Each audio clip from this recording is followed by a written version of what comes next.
Pueden ocupar su lugar y vamos a continuar con este estudio de lo que empezamos la vez pasada acerca de la idolatría. Así que la vez pasada, bueno, antes de entrar en el tema, leamos lo que nos dicen los versículos 14 al 22. Vamos a leerlo. Me siguen con sus ojos, con su vista. Dice así, 1 Corintios 10, 14 al 22. Por tanto, amados míos, huid de la idolatría. Como a sensatos os hablo, juzgad vosotros lo que digo.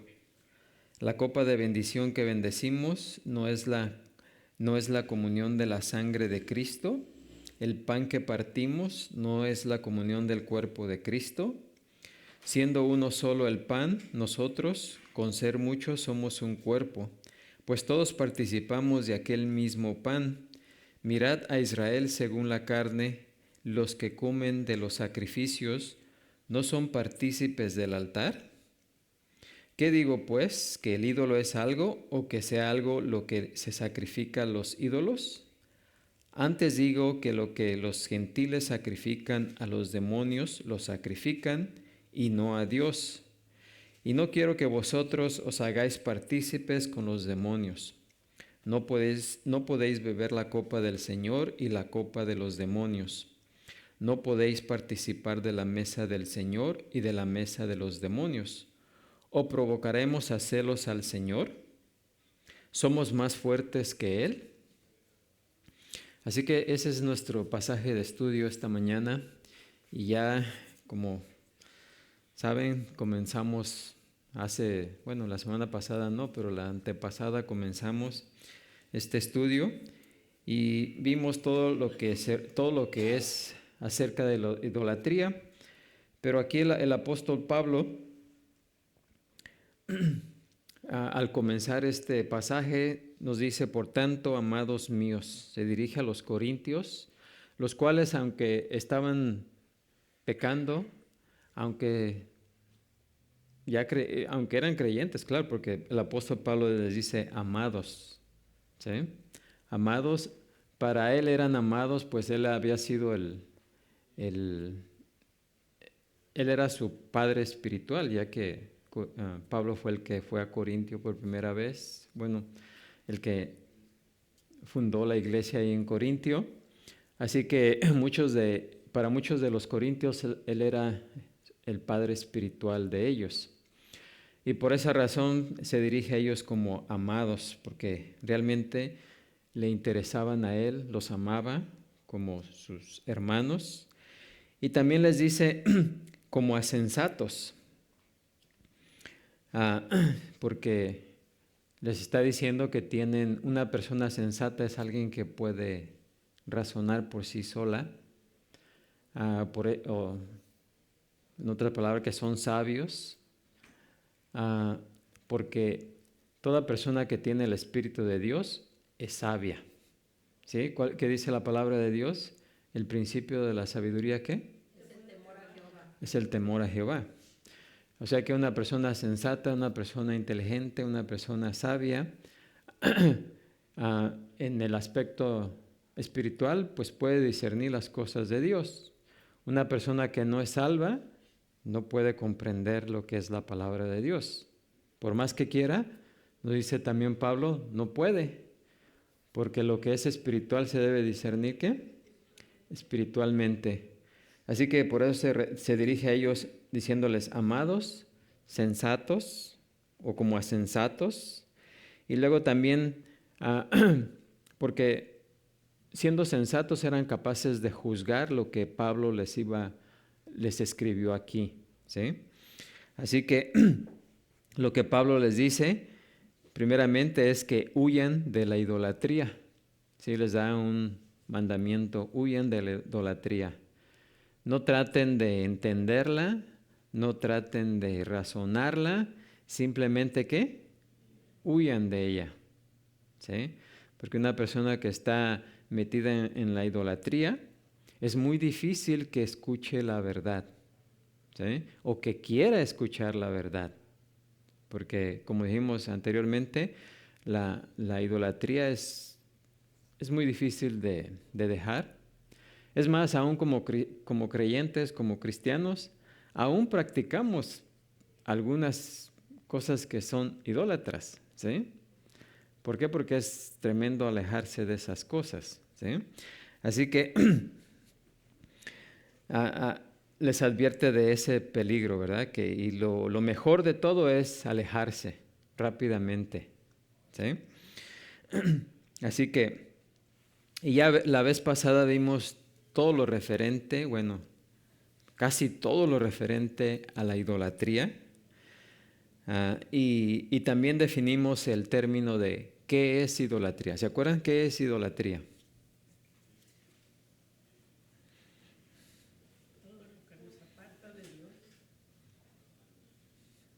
Sí, todo lo que ponga antes que Dios, ¿sí? Se puede convertir en idolatría. Todo lo que tome el primer lugar en nuestra vida se puede convertir, ¿qué? En idolatría. También cuando tenemos una idea errónea acerca de Dios, también eso es, ¿qué? Idolatría. ¿Por qué? Porque estamos adorando a un Dios el cual no es el Dios verdadero, ¿sí? Un Dios que nos hemos hecho a nuestra propia, ¿qué? Imaginación, ¿sí? Dios nos ha dado específicamente su revelación. Él por medio de su palabra podemos saber exactamente quién es Él, ¿sí? Porque así se ha revelado al hombre. Cuando lo adoramos o pensamos en el Dios verdadero de cualquier manera diferente, entonces eso se convierte en ¿qué? Idolatría, ¿sí? Porque estamos imaginándonos a Dios de una manera que no es Él, ¿sí? O le estamos atribuyendo algún atributo, el cual no es de Él, o le estamos quitando algún atributo, el cual le pertenece a Él, ¿sí? Entonces, todo eso, como vimos, es parte de la idolatría, así como muchas otras cosas que vimos, porque la idolatría tiene muchas formas, ¿sí? Es más, adorar a Dios, al Dios verdadero en la forma errónea, también es ¿qué? Idolatría. Y de eso se ve mucho hoy en día cuando las personas hacen toda clase ¿ah? De ritos o ceremonias y todo eso, sin pensar en lo que dice la Escritura, ¿sí? Muchas veces por ¿ah? Sí, por ignorancia, claro, pero muchos se dejan llevar por los sentimientos, la sensibilidad, ¿sí? Ah, pero Dios no desea Dios no quiere que lo adoremos con nuestra sensibilidad, sino ¿con qué? Con nuestra mente y con nuestro corazón, ¿sí? O sea, que sepamos cómo es que a Él le gusta que le adoren, cómo Él ha prescrito que le adoremos, ¿sí? Si se acuerdan de Abel y Caín, ellos sabían exactamente cómo adorar a Dios, cómo acercarse a Dios, cómo venir a Dios. ¿Por qué? Pues porque Adán y Eva le enseñaron. A ambos les enseñaron. ¿Ustedes creen que Adán y Eva no les enseñaron cómo? Abel y Caín sabían exactamente los requerimientos de Dios. Pero Abel, cuando vino a Dios, trajo la ofrenda requerida. Y fue grato, fue agradable delante de Dios, fue recibida bien. Pero, ¿qué pasó con Caín? Vino a adorar al Dios verdadero. Él sabía que era el Dios verdadero, ¿sí o no? Pero él lo quiso hacer, ¿cómo? A su manera, no a la manera prescrita por Dios. ¿Y qué pasó? La ofrenda que presentó no le agradó a Dios, aunque posiblemente Caín lo hizo sinceramente, queriendo agradar a Dios. ¿Sí o no? En su corazón, sinceramente, él quería adorar a Dios, pero lo hizo de la forma errónea y por lo tanto no fue aceptada su ofrenda. ¿Sí? O sea, no es lo que nosotros querramos, sino es lo que Dios ¿qué? Quiere. Entonces siempre tenemos que pensar de esa manera. Por eso le digo, hoy muchas veces la gente se deja llevar con la emotividad, los sentidos, ¿sí? Pero no es la forma que Dios quiere que le adoremos. Y se convierte en idolatría. Así que adorar a Dios en la forma equivocada es una adoración inaceptable. Y vimos también que vimos varias clases de idolatría, como la adoración de los ángeles, es idolatría. Hay personas que adoran a los ángeles, ¿sí? Gracias a Dios que nomás conocemos a 3, ¿no? El nombre de 3 de esos ángeles. Uno de ellos es Satanás, el otro es Miguel y el otro es ¿quién? Gabriel. ¿Sí? Así que la adoración a los demonios también es, pues, claro, idolatría. La adoración a los muertos que vimos también es idolatría.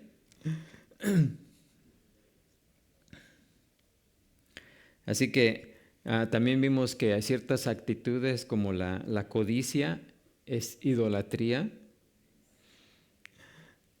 El deseo desordenado de lujuria también es ¿qué? Idolatría. Es más, cuando deseamos mucho algo que no tenemos, también se puede ¿qué? Convertir en idolatría. ¿Sí? Así que hay muchas formas que representan la idolatría. Y también vimos que la idolatría es uno de los pecados que más detesta Dios. ¿Por qué? Exactamente. Porque dejamos que algo o alguien más tome su lugar. ¿Y comparte él su gloria con alguien? No. ¿Sí? Dios no comparte con nadie su gloria. ¿Sí? Así que también vimos que la idolatría afecta tanto a los creyentes como a los incrédulos. ¿Sí? ¿Cómo afecta a los creyentes?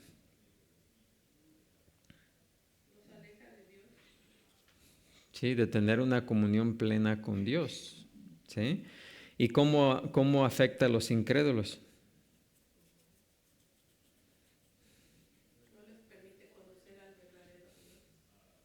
Exactamente. ¿Sí? Si ustedes, aún el pueblo de Israel, fíjense, se convirtieron en idólatras en el tiempo de Jesús, porque ellos esperaban a un Mesías a su manera, ¿sí? Y no reconocieron al verdadero Jesús, ¿sí? Y aún siguen esperando ¿a quién? Al Mesías, cuando el Mesías ya vino y estuvo entre ellos, ¿sí? O sea, fíjense qué detestable es eso para Dios, que lo reemplacemos por algo o por alguien, ¿sí? Así que es tremendo. Por esa razón, Pablo dice, huid, ¿sí? No le piensen, no lo razonen, simplemente que huyan de la idolatría, le dice a los corintios. Bueno, y también en los versículos 16 al 22, ahora vamos a ver 3 razones que Pablo nos da de por qué debemos de huir de la idolatría. La primera es porque es inconsecuente. Primero, la idolatría es inconsecuente. ¿Se escribe así? Inconsecuente. Inconsecuente con Dios, ¿verdad? Y dicen los versículos 16 al 18. La copa de bendición que bendecimos no es la comunión de la sangre de Cristo. El pan que partimos no es la comunión del cuerpo de Cristo. Siendo uno solo el pan, nosotros, con ser muchos, somos un cuerpo, pues todos participamos de aquel mismo pan. Mirad a Israel según la carne, los que comen de los sacrificios no son partícipes del altar. ¿Sí? Ahora, aquí Pablo menciona la copa de bendición. ¿Qué es la copa de bendición? Bueno, la copa de bendición podía ser la copa de vino que tomaban al final de una comida, como último testimonio de acción de gracias por todo lo que Dios les había dado, ¿sí? Era también el nombre propio que daban a la tercera copa que se pasaba durante la fiesta de la Pascua. En el aposento alto, ¿verdad? Cuando la noche antes de que Jesucristo fuera crucificado, o sea, lo que se conoce como la última cena, puede ser que Jesús usara la tercera copa como el símbolo de su sangre que iba a ser derramada por el pecado, ¿sí? Esa copa llegó a ser después el instrumento para instituir lo que conocemos hoy como la Cena del Señor. En cualquier caso, fue Jesús el que estableció la copa como una muestra de especial gratitud antes de pasarla a sus discípulos. Eso lo podemos ver allá en la cena, cuando Jesús participó de la cena del Señor con sus discípulos, como en Mateo 26, 27. Así que siempre que los creyentes participemos en la comunión, pues participamos en esta copa sagrada de bendición, ¿sí? Así que para los creyentes es la suprema copa de bendición, ¿sí? Que nosotros a la vez bendecimos y estamos agradecidos. ¿Por qué? Representa la copa, recuerden, la copa representa ¿qué? Su muerte en la cruz, ¿sí? Su sacrificio en la cruz, ¿sí? Así que, ¿por qué estamos agradecidos por esa copa que representa qué? Su muerte en la cruz. ¿Por qué estaríamos agradecidos?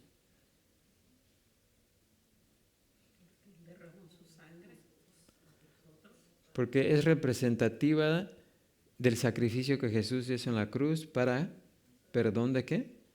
De nuestros pecados, ¿sí? Así que por eso estamos agradecidos, o debemos estar agradecidos por su muerte.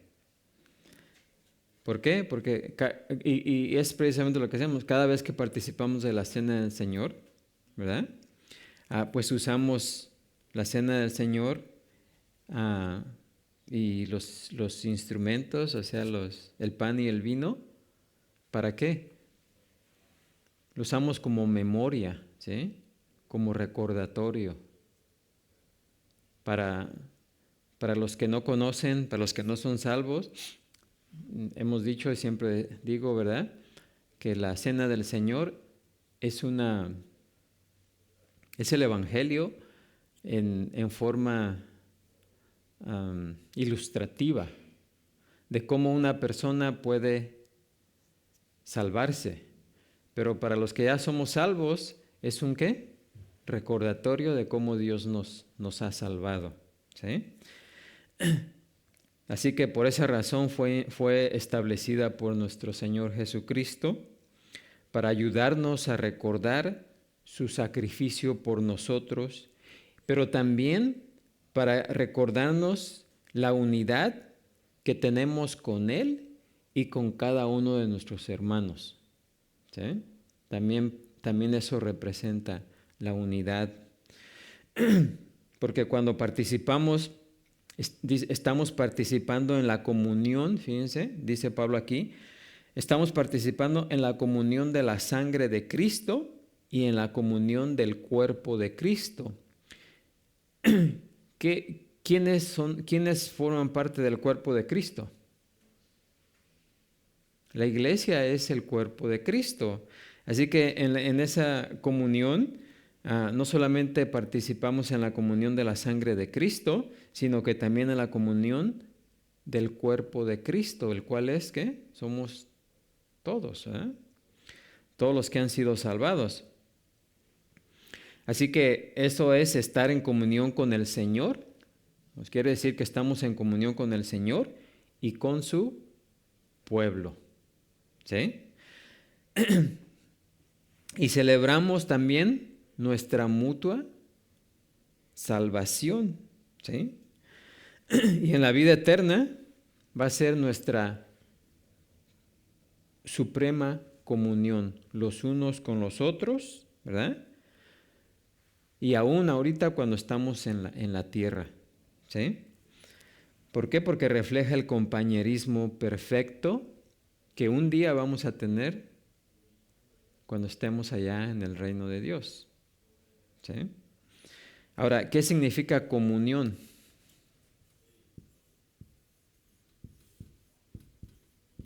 Porque ahorita hablé varios de, tenemos comunión con Cristo y tenemos comunión los unos con los otros. La copa representa precisamente eso. La cena del Señor, cuando tenemos comunión con Cristo y tenemos comunión con el cuerpo de Cristo. Pero ¿qué significa comunión?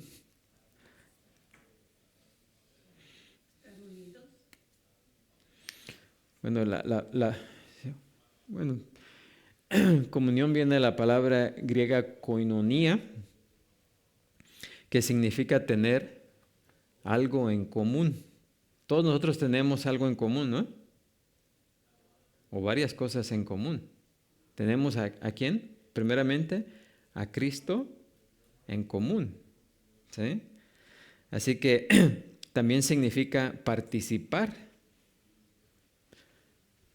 Vamos a poner aquí tener algo en común. O sea, que tenemos algo de lo cual participamos todos, ¿verdad? También es participar, comunión es participar.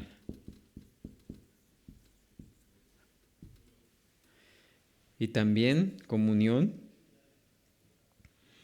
significa tener asociación.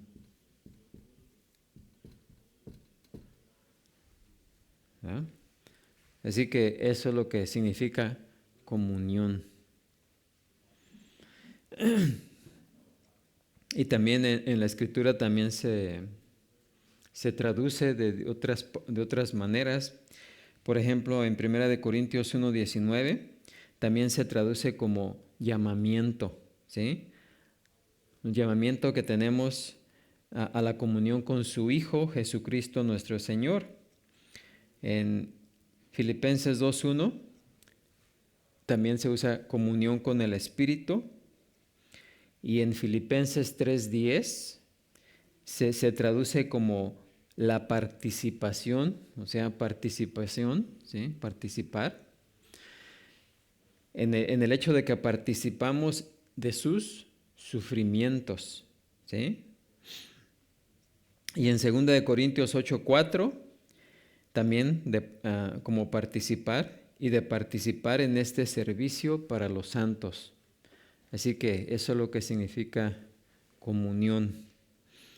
Ahora, cuando participamos de la forma correcta en la comunión, participamos espiritualmente en la comunión con Cristo y con los creyentes.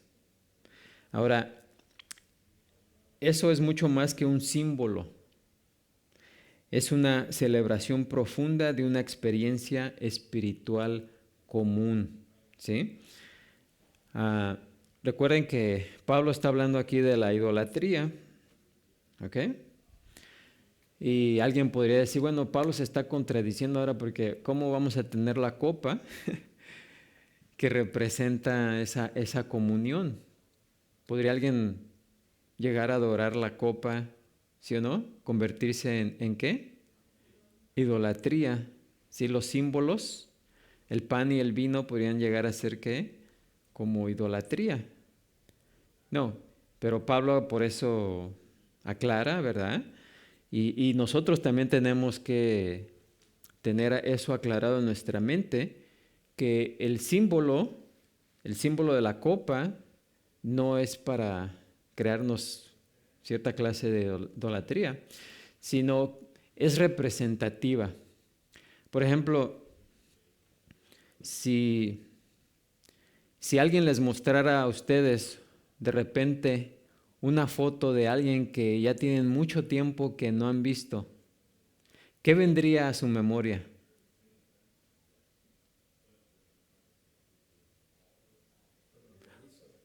O sea, luego al ver la foto ahí decimos, oh, y luego vendrían varias cosas a nuestra memoria, ¿no?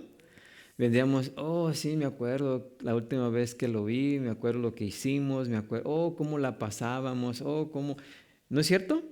Y simplemente con el hecho de ver la foto, nos trae a nuestra memoria muchas cosas, ¿sí? Ahora, la foto no es la persona, ¿o sí? Sí, sí.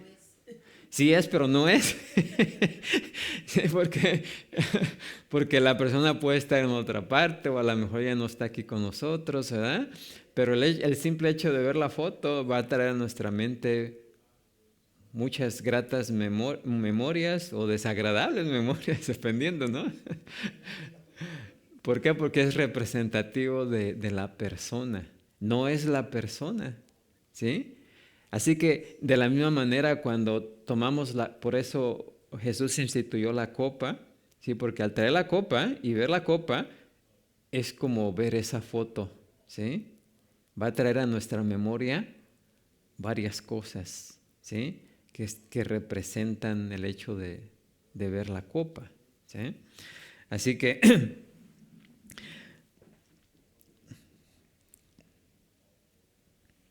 ahora, cuando lo vemos, cuando vemos esa foto, por ejemplo, tenemos ese sentimiento de amor, de interés, o tal vez el deseo de estar con esa persona.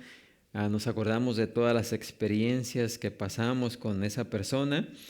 O sea, el punto aquí es que realmente, aunque la persona no esté con nosotros, tenemos una experiencia que es que genuina, ¿sí o no? Porque una vez que lo tenemos en nuestra mente se convierte en algo genuino, ¿sí? Tenemos realmente un compañerismo con esa persona. El simple hecho de ver la foto nos remonta a esos tiempos, ¿no? O a esos lugares. Así que en nuestro corazón, en nuestra mente, hay una experiencia genuina porque la estamos experimentando, ¿sí? Es algo que estamos sintiendo, ¿sí o no? Así que nuestra mente se inunda con la realidad, ¿sí? Porque fue algo real, ¿sí o no? Y es algo real lo que está sucediendo en nuestra mente, en nuestros sentimientos, y lo estamos sintiendo. Es más, una persona puede hasta soltarse llorando, ¿no? Al ver la foto, ¿no? Y es algo real, la persona no va a estar ahí, ¿cómo dijeron? Am, no va a estar mintiendo, ¿eh? Sino que si le trae lágrimas, las lágrimas van a ser ¿qué? Reales, sinceras, ¿sí? No va a estar ah, fingiendo, sino, o sea que es una experiencia real, ¿sí? Y todo eso mientras estemos pensando en la persona. Así que también nuestro Señor Jesucristo está intensamente consciente de que pensemos en Él, ¿sí? Así como vemos la foto, cuando vemos la copa en la cena del Señor, también quiere que estemos, ¿qué? Conscientes de que estamos, ¿qué? Pensando en Él, ¿sí? En lo que Él hizo por nosotros, en el sacrificio que Él hizo por nosotros, en lo que pasó, ¿sí? Todo eso nos trae a nuestra mente, lo cual nos lleva a estar profundamente agradecidos con lo que Él hizo por nosotros, ¿sí? Ahora, en este pasaje y en muchos otros lugares en el Nuevo Testamento, cuando habla de la sangre y el cuerpo, la sangre y el cuerpo,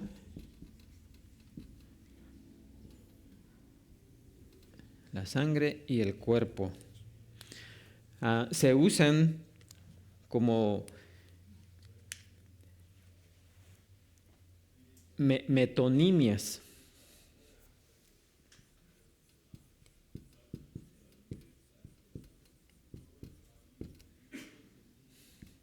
¿Ok? Metonimias. ¿Y qué es una metonimia?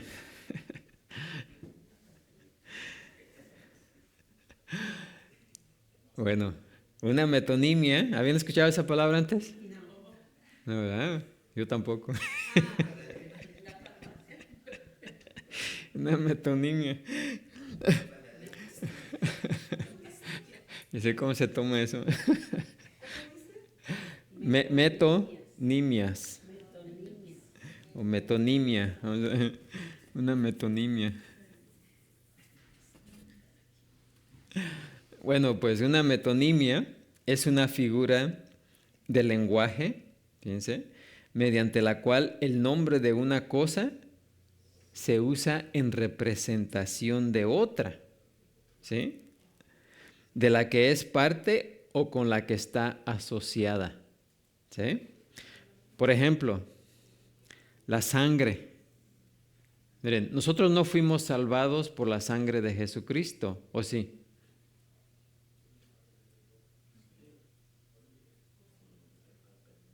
¿Fuimos salvados por la sangre de Jesucristo?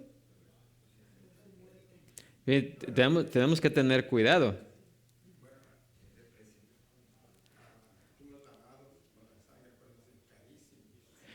Bueno, también dice, fuimos lavados por la sangre de Cristo. Pero ¿en verdad fuimos lavados con la sangre de Cristo? No, no. Cuando la Biblia usa la sangre, está usando esto, lo que se conoce como una metonimia. ¿Sí? Porque la sangre de Cristo no es la que nos salvó, ¿o sí?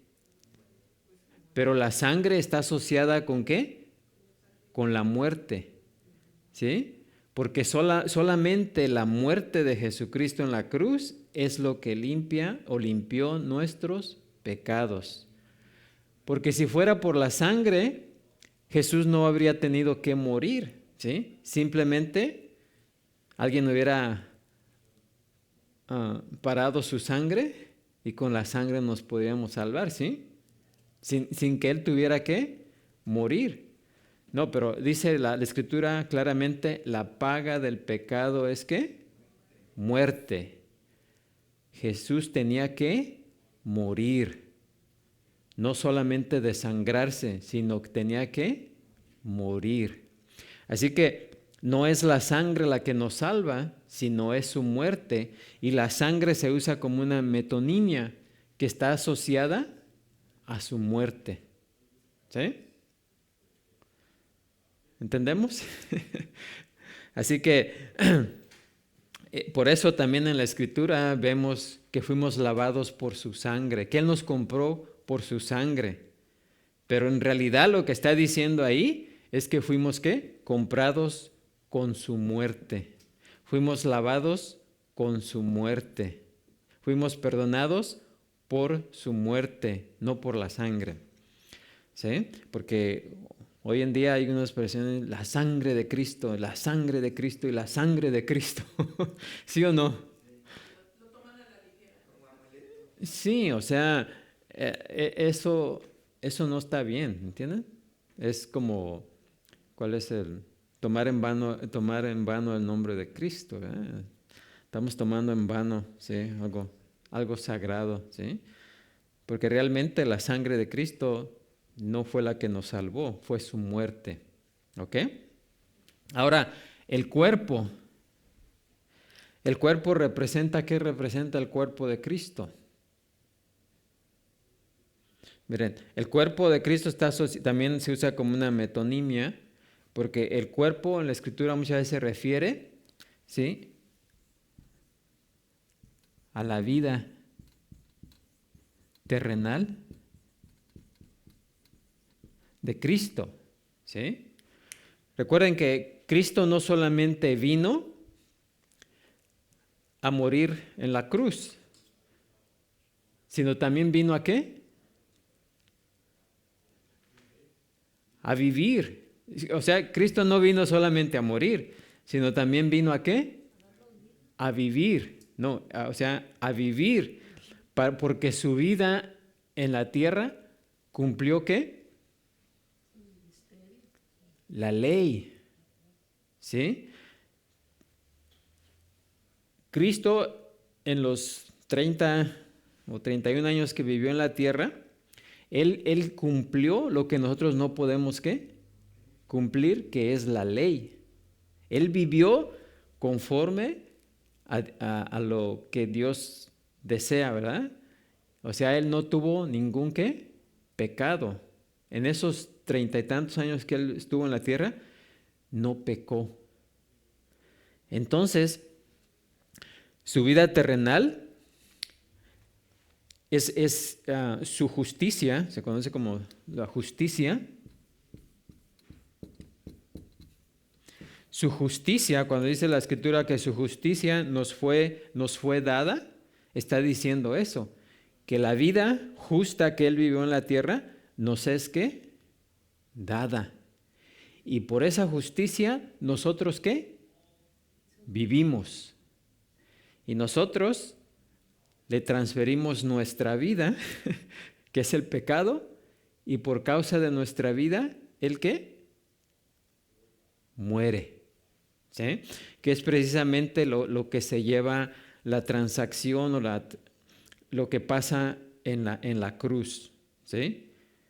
En la cruz Jesús tomó nuestro pecado y por causa de eso, Él murió.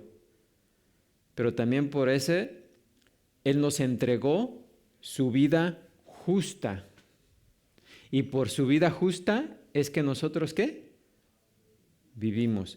Cuando estemos delante del gran juez, Él no nos va a ver a nosotros. Porque si nos ve a nosotros, vamos a ser ¿qué? Fulminados ahí, ¿no? No, Él va a ver la vida de su Hijo en nosotros, su justicia en nosotros, sus ropas en nosotros, porque vamos a estar vestidos ¿de qué? De Cristo. ¿Sí? La Escritura también se refiere a ser vestidos ¿de quién? De Cristo. ¿Sí? Porque Él nos vistió con su vida justa, sus años que Él vivió en la tierra. Son los que nos justifican porque Él sí cumplió la ley de Dios. Amén. ¿Preguntas hasta ahí?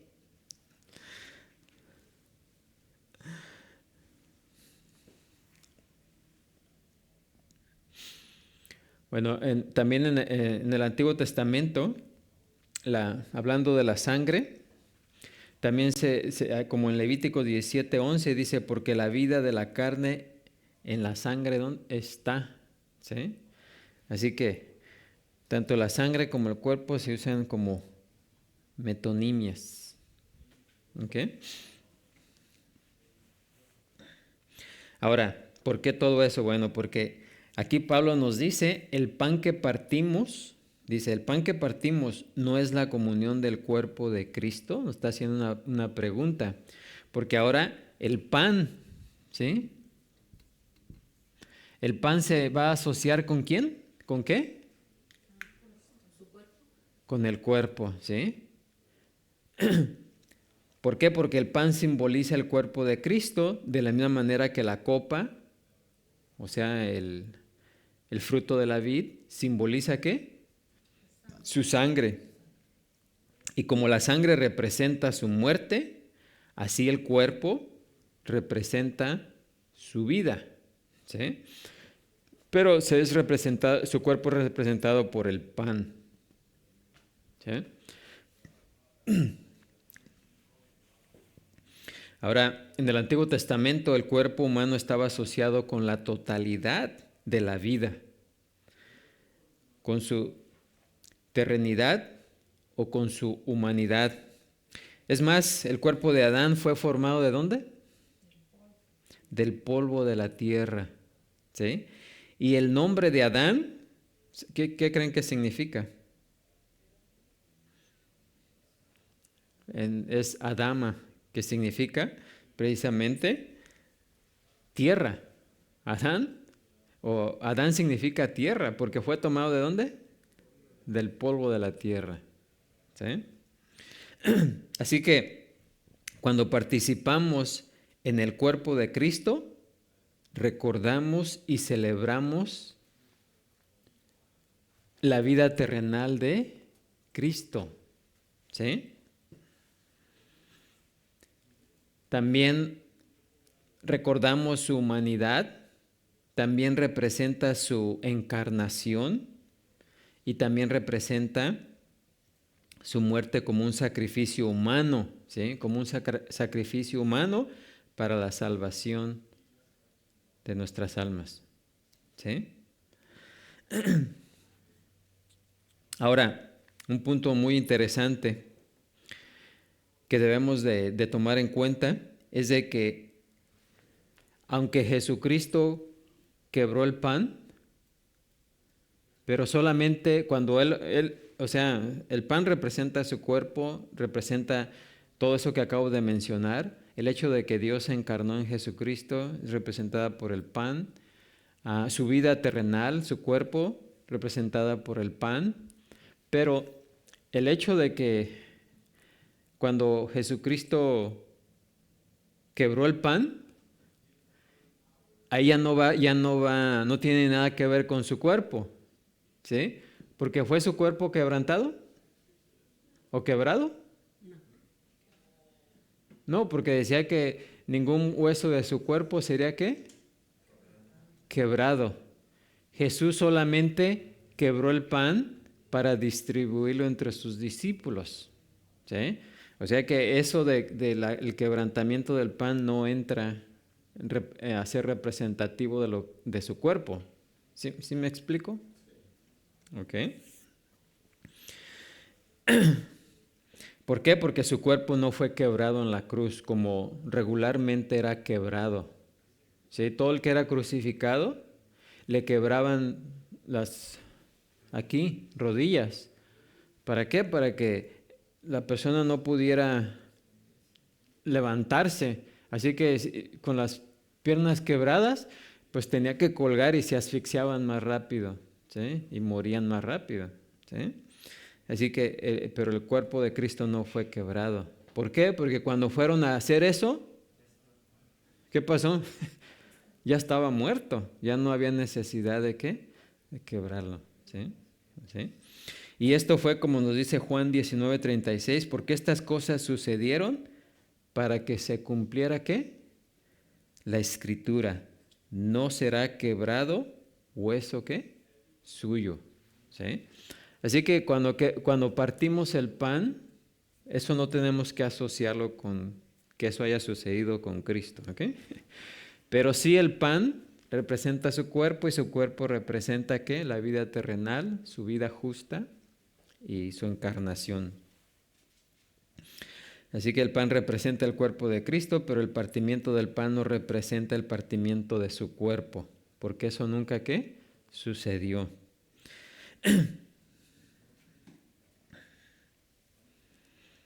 Así que cuando comemos el pan, recordamos que Cristo se vació a sí mismo con el fin de vivir entre nosotros como hombre. Lo que nos dice en Filipenses 2:7, que sufrió como nosotros sufrimos y que fue tentado como nosotros somos tentados, con el propósito de llegar a ser misericordioso y fiel sumo sacerdote, como nos dice Hebreos 2:17. Así que ahora, recuerden que la comunión, cuando hablamos de comunión, también estamos hablando de qué. Vamos a tener comunión este domingo, decimos. ¿De qué estamos hablando? ¿De la cena qué? Del Señor.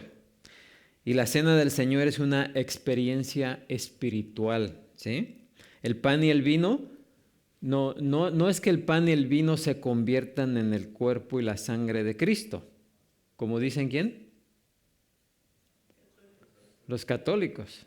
Que los católicos dicen que en la ceremonia de la misa, el pan se convierte en el cuerpo de Cristo y el vino en la sangre de Cristo.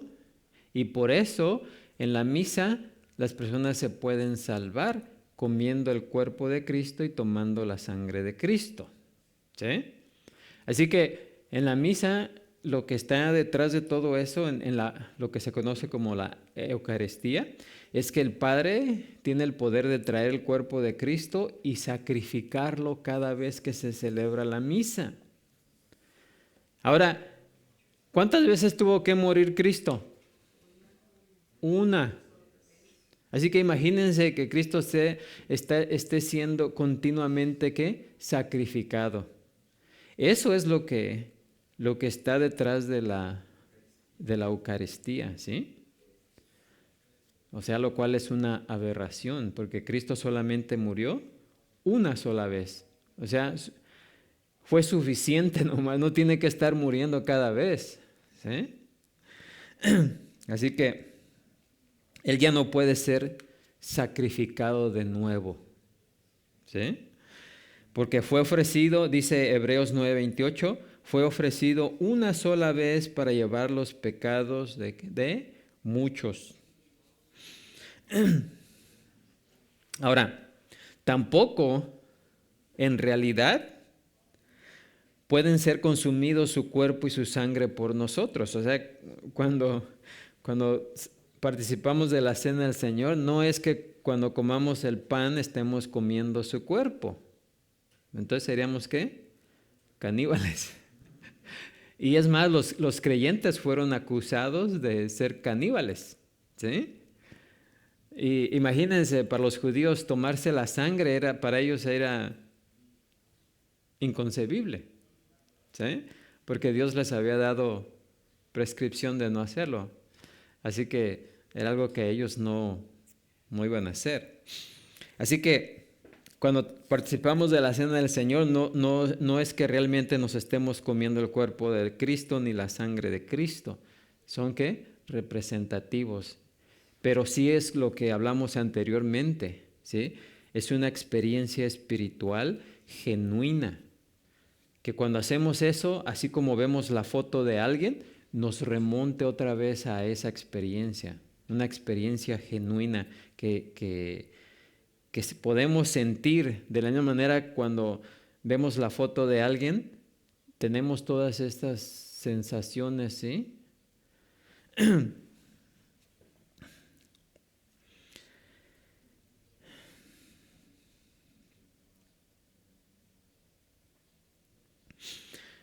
Ahora, además, tenemos que recordar que cuando Jesucristo instituyó la cena del Señor, todavía no se había muerto, ¿eh? Todavía no había ido a la cruz, ¿ok?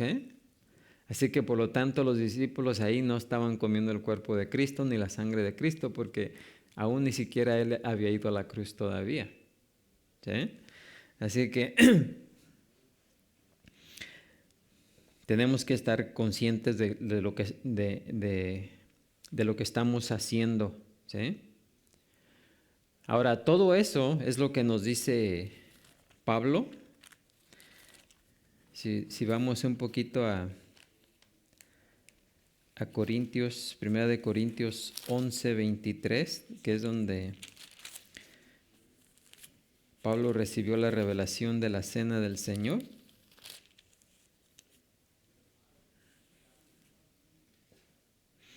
Cuando dice, fíjense lo que dice, porque yo recibí del Señor lo que también os he enseñado, que el Señor Jesús, la noche que fue entregado, tomó pan, y habiendo dado gracias, lo partió y dijo, tomad, comed, esto es mi cuerpo que por vosotros es partido.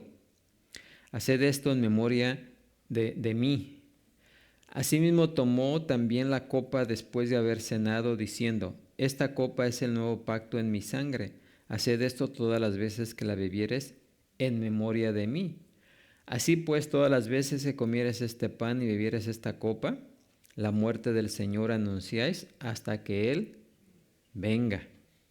De manera, fíjense aquí, de manera que cualquiera que comiere este pan o bebiere esta copa del Señor indignamente, será culpado del cuerpo y de la sangre del Señor. Ahora, si no sabían qué significaba ahí tomar la cena del Señor indignamente, pues ahora ya lo van a saber. Tomar la cena del Señor indignamente es nomás hacerlo como robot sin saber qué es lo que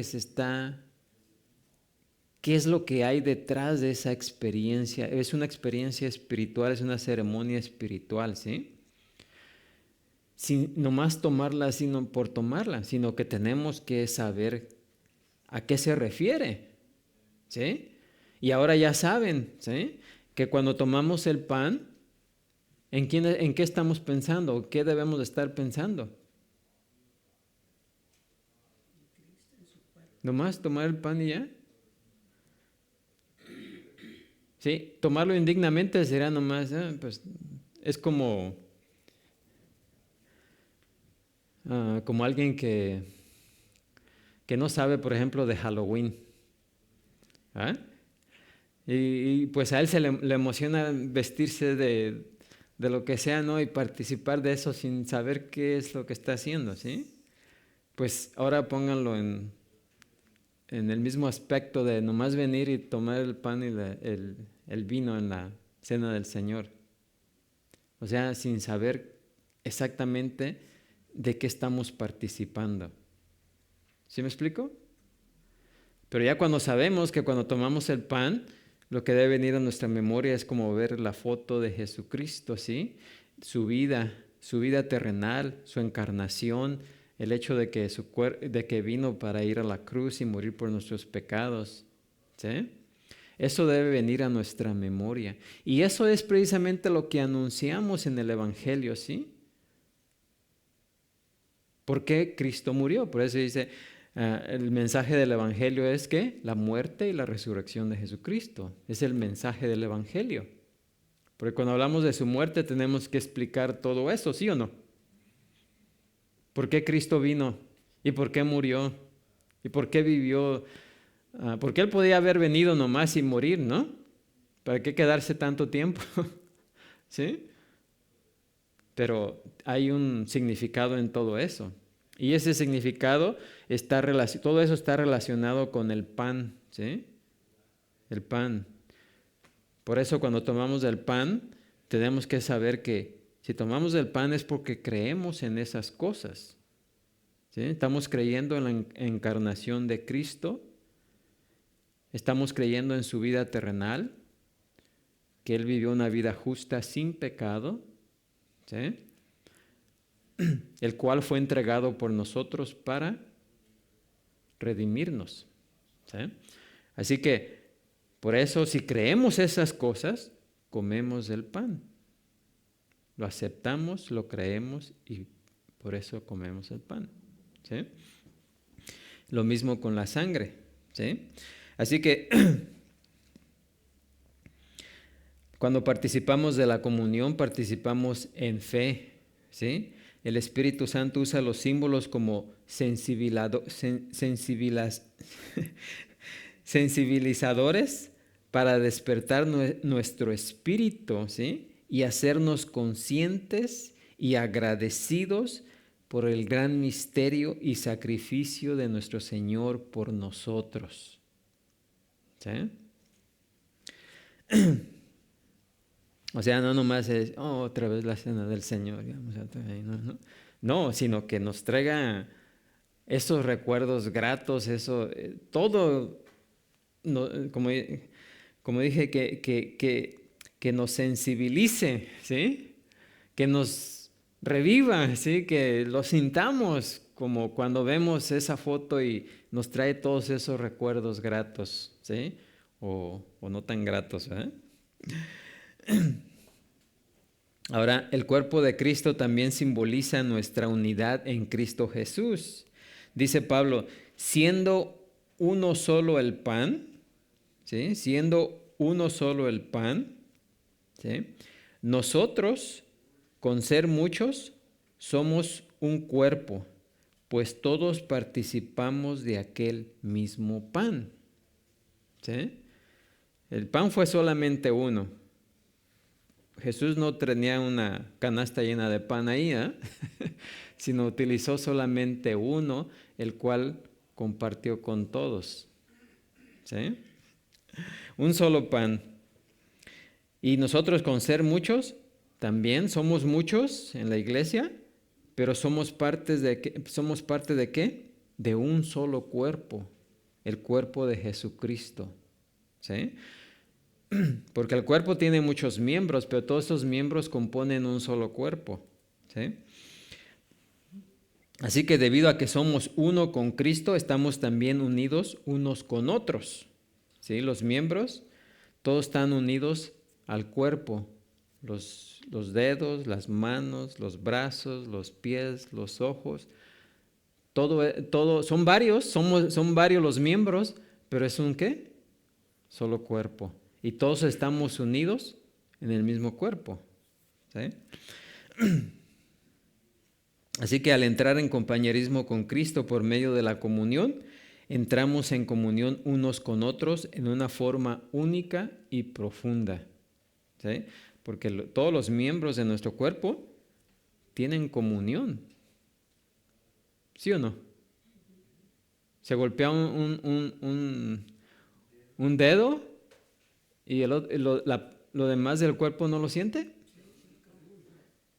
Sí, porque todos los demás miembros tienen comunión con ese dedo que se lastimó, ¿sí?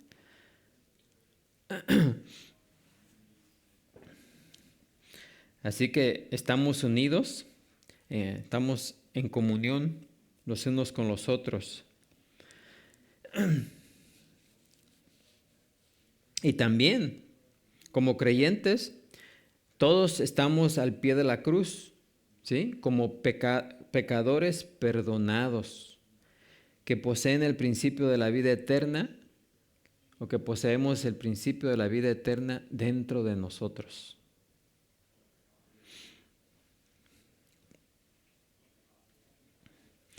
Ahora, Pablo sigue diciendo, los que comen de los sacrificios no son partícipes del altar. Ahora, Pablo incluye aquí lo de la cena del Señor para que veamos que cuando participamos, por ejemplo, de la cena del Señor, no solamente es un simbolismo, sino es una realidad espiritual, en la cual tenemos comunión con Cristo y tenemos comunión los unos con los otros. Entonces, él está usando esa ilustración, o sea, la ceremonia o la cena del Señor, para decirnos que cuando participamos, ahora viene la otra parte, porque estamos en el tema ¿de qué? De la idolatría. ¿Sí? Anteriormente vimos, ¿verdad? Que, es más, todavía estamos en el tema de lo que es la sección gris, de esa parte donde la Escritura no nos dice si está bien hacerlo o no está bien hacerlo. ¿Se acuerdan? Todavía estamos en esa sección. ¿Ok? Así es de que los corintios, ellos se creían muy espirituales o muy fuertes espiritualmente, que decían, yo puedo ir a digamos, a las fiestas o a las ceremonias de mis amigos, ¿sí? Y participar, comer de la comida que sirven ahí, aunque haya sido, ¿qué? Ofrecida a los ídolos, ¿sí? Y es cierto, ¿verdad? Porque en sí la carne es carne y detrás de los ídolos no hay nadie. Así que lo podemos hacer, ¿sí o no? Pero siempre y cuando no ofendamos a alguien. Pero estos corintios decían, bueno, pues si podemos comer, pues también podemos estar ahí participar de las ceremonias, ¿no? Pero ya cuando participaban de las ceremonias, lo que está diciendo Pablo aquí es ya están teniendo comunión ¿con quién? Con Satanás y sus demonios. De la misma manera que cuando ustedes participan de la cena del Señor, ¿sí? Porque la cena del Señor es una realidad espiritual, donde están teniendo comunión con Cristo y con los hermanos. Así que si ustedes van y participan de las ceremonias para los ídolos, ¿qué van a estar haciendo? Exactamente lo mismo. Y por eso no podemos participar de la mesa del Señor y de la mesa de ¿qué? Sí, de los demonios. ¿Sí? Por eso dice, los que comen de los sacrificios no son partícipes del altar. ¿Sí? Cuando los israelitas ofrecían sus sacrificios al Señor, ¿qué es lo que sucedía? Miren, parte de esa ofrenda era quemada como el sacrificio apropiado, ¿sí?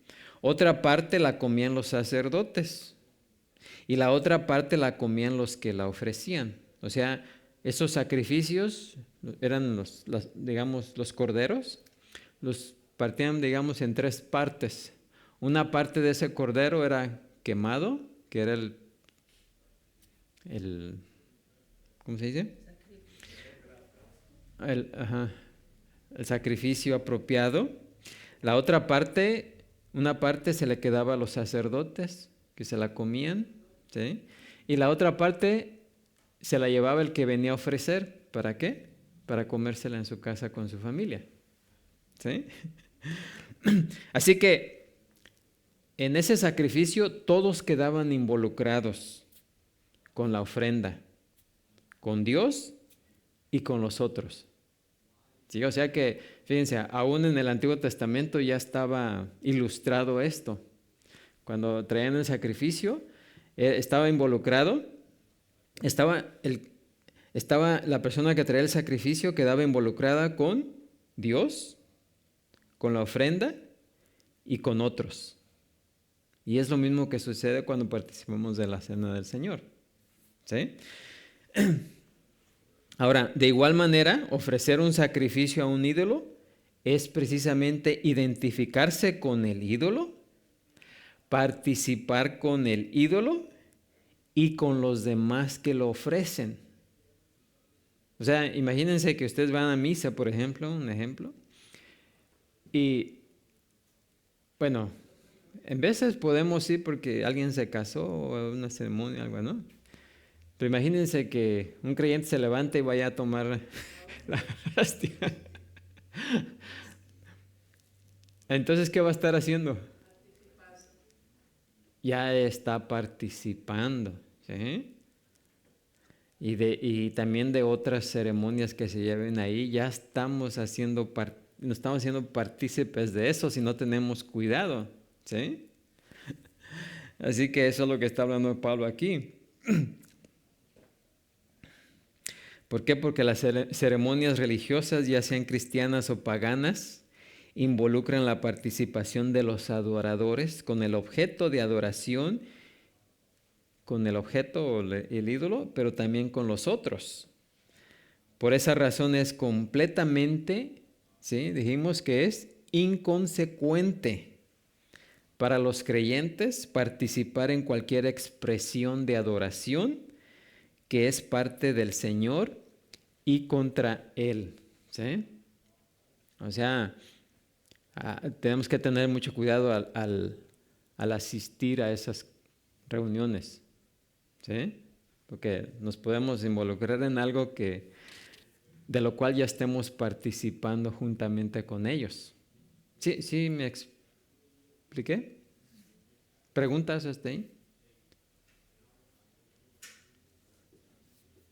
¿No preguntas?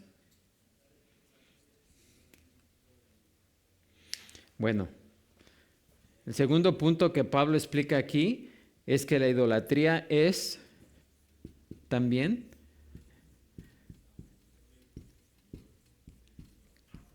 demoníaca. Fíjense lo que dicen los versículos 19 al 21. ¿Qué digo pues? Fíjense, ¿que el ídolo es algo? ¿O que sea algo lo que se sacrifica a los ídolos? Antes digo que lo que los gentiles sacrifican, a los demonios lo sacrifican y no a Dios. Y no quiero que vosotros os hagáis partícipes con los demonios. ¿Por qué? Dice, porque no podéis beber la copa del Señor y la copa de los demonios. No podéis participar de la mesa del Señor y de la mesa de los demonios. ¿Sí? Así que Pablo lo que está diciendo aquí que la idolatría es, ¿qué? Demoníaca. ¿Sí?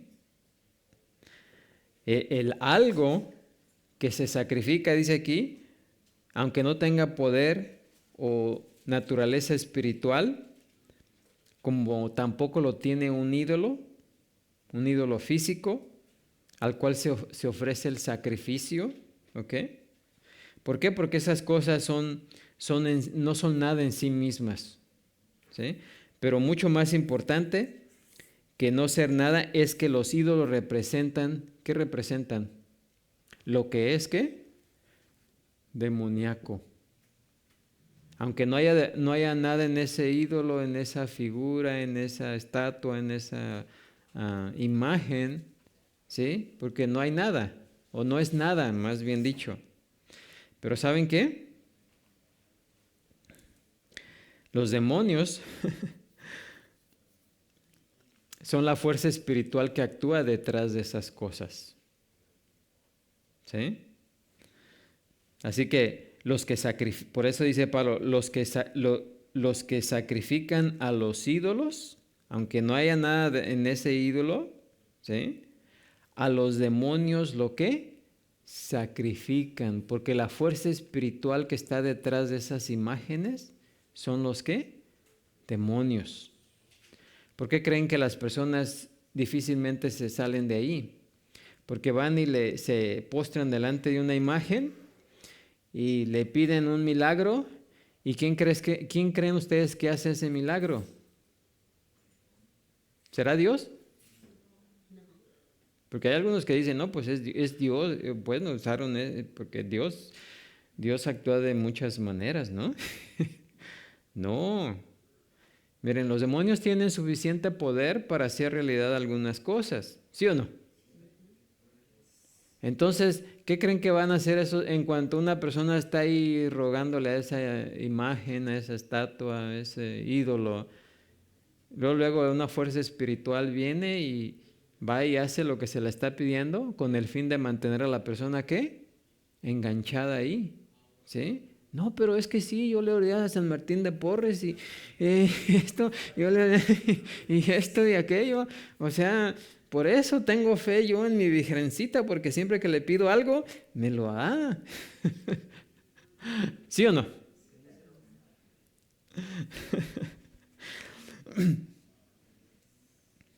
¿Por qué? Porque los adoradores creen que el ídolo representa a un Dios real, pero es realmente Satanás que envía a uno de sus demonios para representar o hacer lo que ese ídolo no puede hacer, ¿verdad? ¿Por qué? Porque nunca hay un Dios detrás de un ídolo, ¿sí? Pero siempre hay una fuerza espiritual y esa fuerza espiritual siempre es maligna, ¿ok? Siempre es, ¿qué? Demoníaca.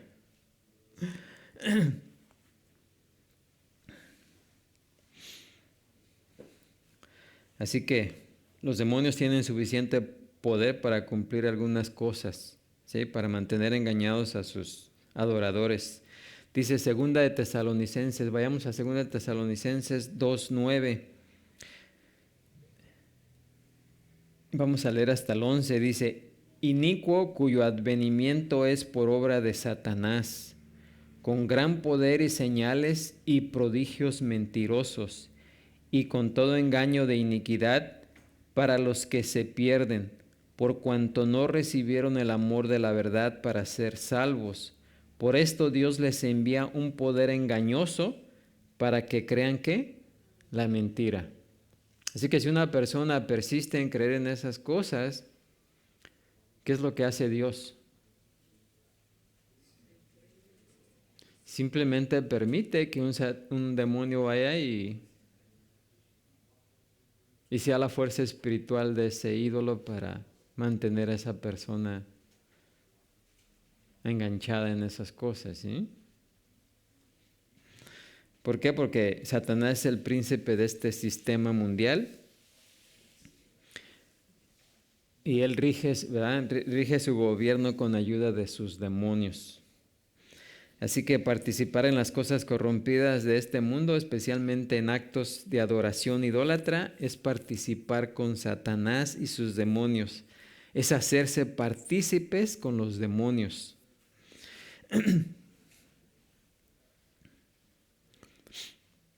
En Deuteronomio 32:17 dice la escritura que aún Moisés escribió acerca de Jesurum, que Jesurum significa el pueblo de Israel. Dice que aún ellos y aún Israel, dice, sacrificaron a los demonios y no a Dios. El salmista también en Salmo 106:37 dice que Israel llegó a tal grado de practicar esas cosas paganas que incluso llegaron al punto de sacrificar a sus hijos y a sus hijas a los demonios. Imagínense Israel.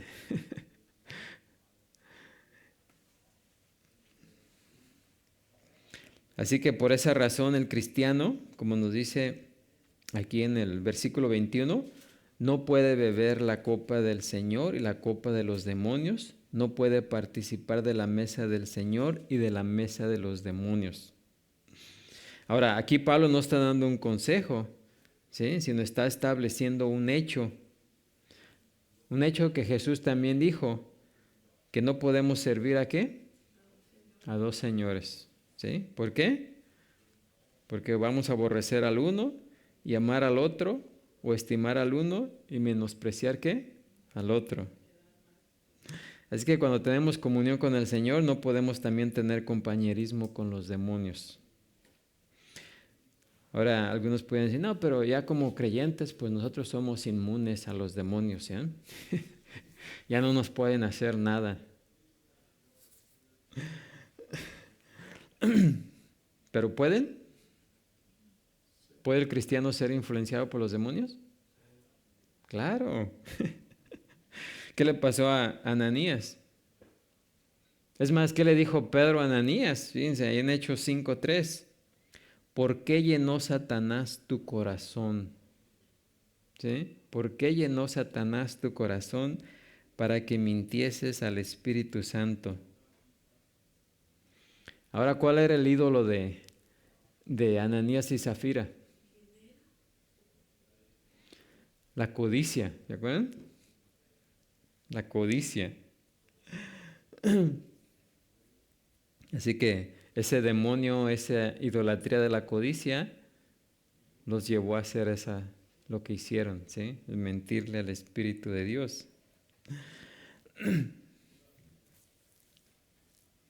Juan también nos advierte en Juan 2:10-11, dice, si alguno viene a vosotros y no trae esta doctrina, no lo recibáis en casa, ni le digáis bienvenido, porque el que le dice bienvenido participa en sus malas obras. Mire, aún dejar en nuestra casa a alguien, ¿sí? Dejar entrar a alguien a nuestra casa que traiga una doctrina falsa, también es lo que nos está advirtiendo aquí Juan, ¿sí? Como, digamos, un testigo de Jehová, un mormón, cualquier otro que practica una falsa religión.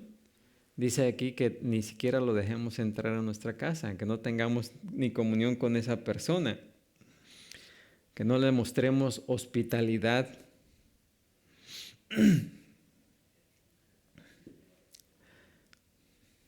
Ok, y por último, ya para terminar, porque son tres puntos que nos da aquí el apóstol Pablo, que la idolatría también es insultante para Dios.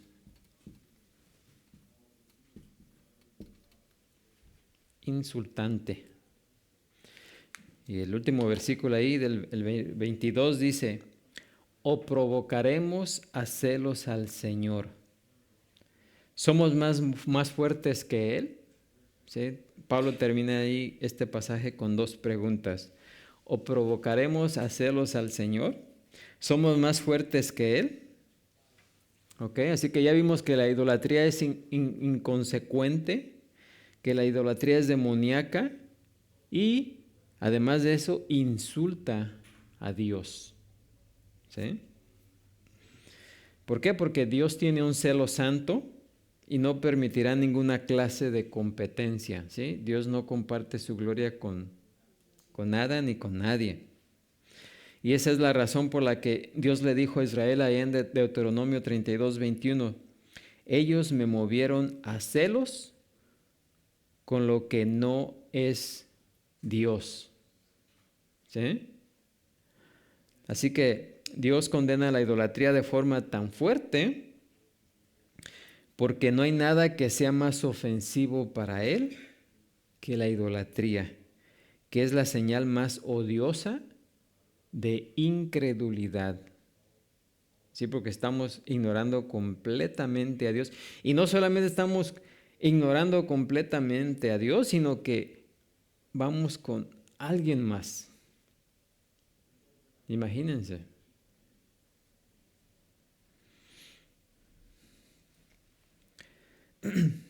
Así que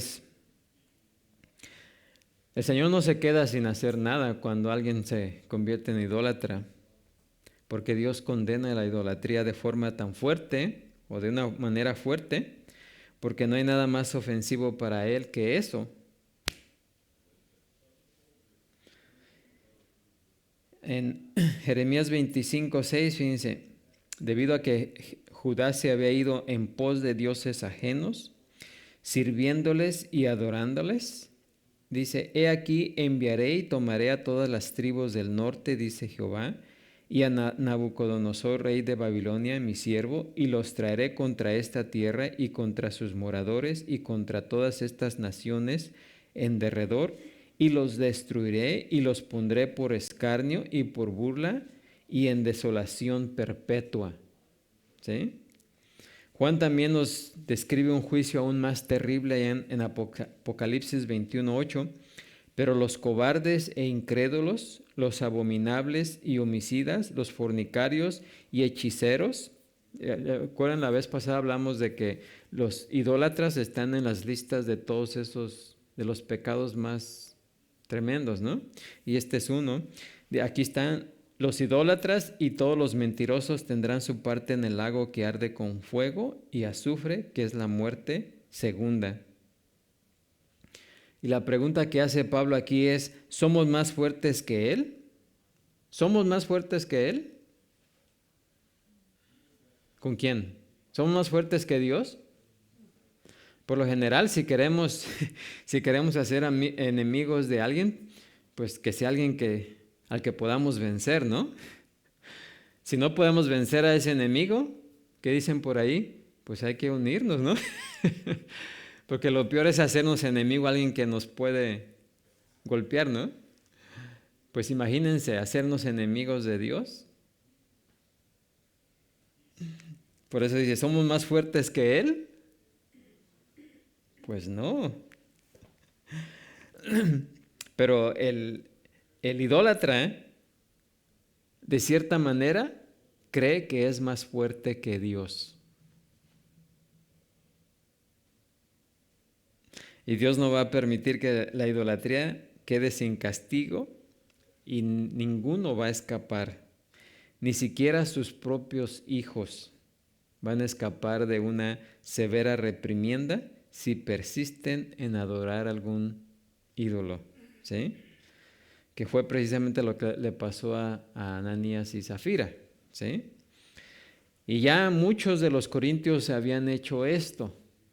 Si vamos ahí a 1 Corintios 11:30, dice, por lo cual hay muchos enfermos y debilitados entre vosotros y muchos duermen. ¿Sí? Porque muchos de esos corintios que se creían fuertes espiritualmente y asistían a estas ceremonias, rituales y participaban, aunque tal vez de primera vez dijeron, no, pues sí, podemos ir y comer, ¿no? Pero de tanto estar yendo, se quedaron ahí y cayeron en la idolatría, ¿sí? Y por eso Pablo dice, y luego no solamente eso, sino que tomaban la cena indignamente, ¿sí? Y por esa razón, dice, por lo cual hay muchos enfermos, ¿sí? Enfermos, debilitados entre vosotros y muchos duermen, a tal grado que Dios les quitó la vida, ¿sí? Para que ya no siguieran, ¿qué? Pecando por la idolatría, ¿sí? Bueno, pues con eso concluimos el estudio de este pasaje. ¿Alguna pregunta? Sí, tengo una pregunta. Esto de los demonios, ¿se puede decir de iglesias que son cristianas? Porque yo he ido a iglesias en donde predican que somos salvos por Cristo, pero también el pastor dice, Dios me ha puesto aquí y si yo les digo que no pueden hacer esto y me desobedecen, están desobedeciendo a Dios. Y eso me parece como idolatría. Sí. También escucho como ese mismo pastor dice, yo no hubiera contestado así como Pedro, o yo no hubiera hecho lo que hicieron ellos en la Biblia. Como creo que también eso es idolatría, como está cambiando, es orgullo, como está cambiando la palabra. ¿Eso también es una influencia demónica? Sí, Demoníaca. es más, muchas de las reuniones que se dicen cristianas en realidad no son cristianas, ¿sí? Piensan que son cristianas y que están llevando a cabo un servicio cristiano, ¿sí? Pero muchos de esos, por ejemplo, ese ejemplo que se están sustituyendo por alguien más de la Escritura, ¿sí? O que están participando de cosas que no encontramos en la Escritura, y tienen una idea errónea acerca de quién es Dios. Entonces, ¿a quién están adorando ahí?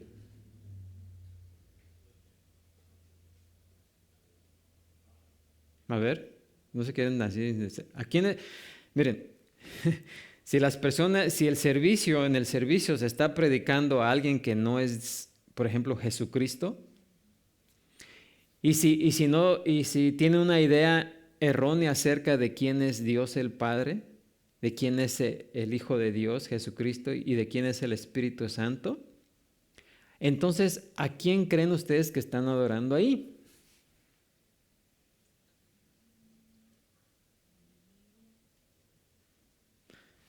¿No? Díganlo. ¿Están adorando ahí a quién? A Satanás, ¿sí? Entonces, ¿qué está pasando ahí? Es una adoración a los demonios, ¿sí? ¿Por qué? Porque es idolatría adorar a Dios de la manera incorrecta y también tener a Dios, pensar de Dios de una forma incorrecta. Quitarle o ponerle ciertos atributos a Dios es idolatría. ¿Sí o no? Así que por eso tenemos que tener mucho cuidado donde nos metemos. ¿Ok? ¿Y qué es lo que estamos escuchando? Es nuestra responsabilidad como creyentes de que todo lo que escuchemos lo llevemos, ¿qué? Lo comparemos con la palabra de Dios. Porque muchas veces se nos hace muy fácil, no, pues yo voy a ese lugar, hablan de Jesús y pues Jesús y Jesús y Jesús y Jesús, pero muchas veces ese Jesús que se predica ahí no es el Jesús verdadero. ¿Sí o no? Por ejemplo, si nos metemos allá con los testigos de Jehová, hablan mucho de Jesús, pero ¿qué piensan ellos de Jesús? Ellos no creen que Jesús es el Hijo de Dios, el Dios verdadero. Entonces, ¿a quién están adorando ahí?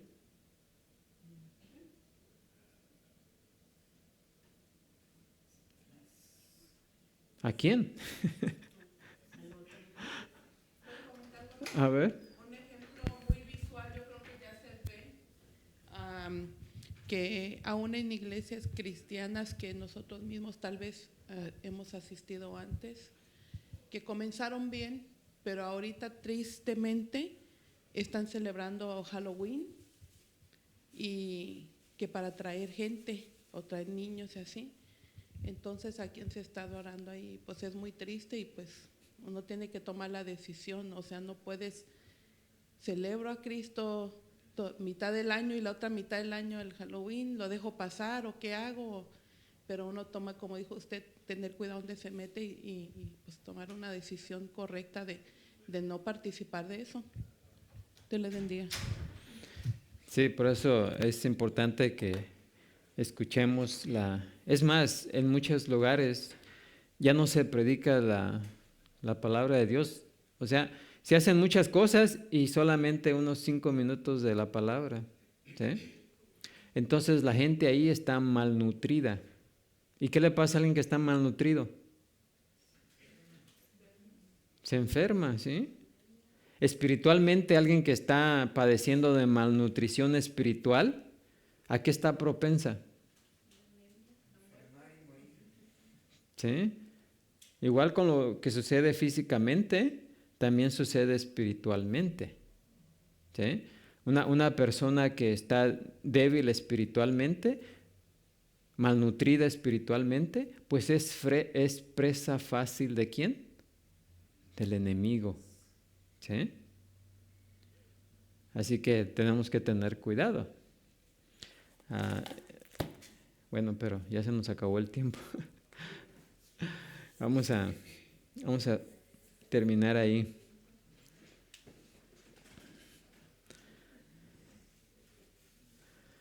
Y esto no es ser legalista, ¿eh? Esto es lo que ya cuando lo analizamos decimos, no, wow, pues tengo que asegurarme de que esté a donde vaya, estén adorando al Jesús verdadero, al Dios verdadero y de la manera correcta. Porque si no lo estamos haciendo, estamos siendo participantes de idolatría. Amén. Oremos. Padre Santo, Señor Todopoderoso, gracias, Señor, te damos por tu palabra, la cual claramente nos dice y específicamente nos dice lo que a ti te agrada y lo que te desagrada, Señor. Y en esta mañana, como vimos, la idolatría es repugnante para ti porque te reemplaza y le da la gloria a alguien más.